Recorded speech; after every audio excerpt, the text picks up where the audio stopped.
datang di Postwar, podcast seputar pertanian. Pada kesempatan kali ini, kita akan berbincang tentang ekosistem hutan mangrove. Sebelumnya, perkenalkan, saya Adelia Yolanda dari mahasiswa agribisnis Universitas Sriwijaya. Tentunya kali ini saya tidak sendiri, saya akan ditemani oleh salah satu teman saya yang sesama mahasiswa agribisnis. Halo, perkenalkan, nama saya Nilam Hutami Ramadan. Saya juga merupakan mahasiswa agribisnis Universitas Sriwijaya. Jadi sebenarnya saya dan Adel itu udah kenal dari lama ya, Del, dari semenjak zaman maba kan, baru awal perkuliahan, dan sering nongkrong bareng ya kan, Del? Iya, bener banget, Lam. Gimana nih kabarnya sekarang, Lam? Lagi sibuk apa? Alhamdulillah baik sih, sekarang lagi sibuk persiapan untuk praktik lapangan. Kalau kamu sendiri apa kabar, Adel? Alhamdulillah, saya juga baik. Nah, kemarin aku lihat di Instagram kamu lagi ikut kegiatan seminar tentang ekosistem hutan mangrove gitu kan? Nah, sebelum kita mengenal lebih lanjut tentang gambaran hutan mangrove, gimana kalau kita lihat sama-sama cuplikan tentang video hutan mangrove?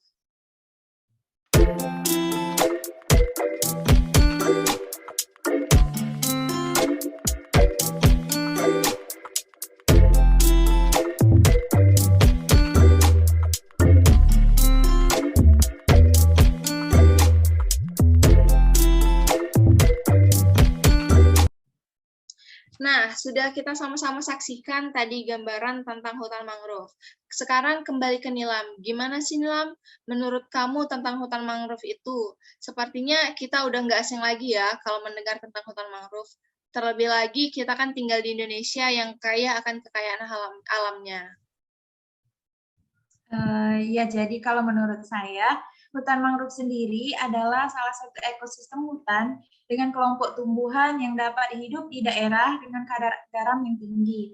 Nah, biasanya hutan ini didominasi dengan tumbuhan berkayu dan tumbuh di sepanjang garis pantai dan subtropik.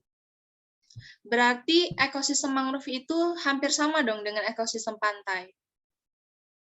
Iya, benar. Hampir sama, Del, karena terletak di kawasan perbatasan laut dan juga darat. Nah, mangrove juga biasanya terletak di wilayah pantai dan juga sungai.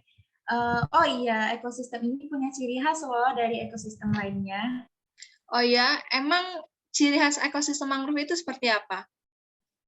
Cirinya itu yaitu wilayah tanahnya yang tergenang secara periodik atau berkala. Nah, tempat tersebut juga memiliki aliran air tawar yang cukup dari daratan. Wilayahnya terlindung dari gelombang besar dan juga arus pasang surut laut yang sangat kuat. Oh iya, pohon-pohon di sana juga akar-akarnya mencuat ke atas, tidak seperti pohon-pohon pada umumnya yang akarnya itu berada di dalam tanah. Iya, benar banget. Sama ada juga akarnya yang seperti jangkar gitu kan? Iya, benar itu Adel. Nah, kalau tadi kita bicara tentang gambaran hutan mangrove, sekarang kita beralih ke fungsi hutan mangrove itu sendiri. Yang saya ketahui, fungsi mangrove itu yang paling utama adalah mencegah abrasi atau pengikisan pantai oleh gelombang laut. Benar nggak, Telam? Benar sekali, Adel. Nah, kalau dilihat dari segi habitat, ya, fungsi hutan mangrove ini adalah sebagai tempat tinggal untuk hewan-hewan di sekitarnya, seperti kura-kura, monyet, biawak, burung, ular, dan masih banyak lagi. Nah, selain itu juga ada beberapa hewan laut seperti ikan, siput, kepiting, udang, dan lainnya yang juga hidup di hutan mangrove. Nah, tak hanya menjadi habitat, hutan mangrove ini juga menyediakan beragam makanan bagi hewan invertebrata dan ikan yang hidup di sekitarnya. Wah, berarti selain untuk mencegah abrasi, ternyata hutan mangrove ini juga berfungsi sebagai habitat sekaligus tempat mencari makan makhluk hidup ya. Nah, tadi kalau kita membahas tentang fungsi, sekarang kita bahas tentang dampak positif dan juga dampak negatifnya hutan mangrove.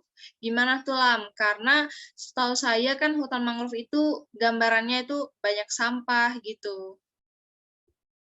Nah, kalau dilihat dari segi keseluruhan ya, dampak positifnya hutan mangrove ini dapat kita jadikan sebagai tempat rekreasi. Nah, sedangkan untuk dampak negatifnya itu tadi banyaknya sampah karena ulah manusia, yang tidak bertanggung jawab, maka terjadilah pencemaran di daerah pesisir tersebut.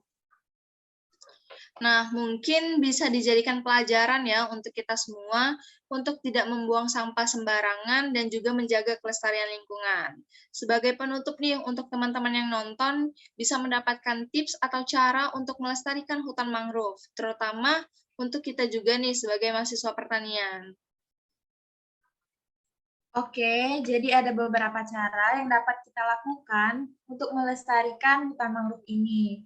Cara yang pertama yaitu pembibitan tanaman mangrove, yaitu dengan melakukan pembibitan tanaman mangrove ini dapat mempercepat proses regenerasi tanaman mangrove.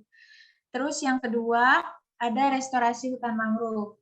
Nah, restorasi hutan mangrove ini merupakan upaya sepenuhnya bergantung pada alam dan kemampuan hutan mangrove untuk mengembalikan kondisinya seperti semula. Terus ada cara yang terakhir yaitu memperbaiki lingkungan di sekitar hutan.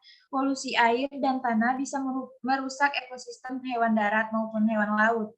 Nah, maka dari itu perbaikan lingkungan di sekitar hutan sangatlah dibutuhkan untuk mengatasi populasi yang menyebabkan kerusakan tersebut. Wah, banyak sekali ya pelajaran yang kita dapat hari ini, mulai dari apa itu hutan mangrove, fungsi, dampak negatif dan juga dampak positifnya, serta cara melestarikan hutan mangrove.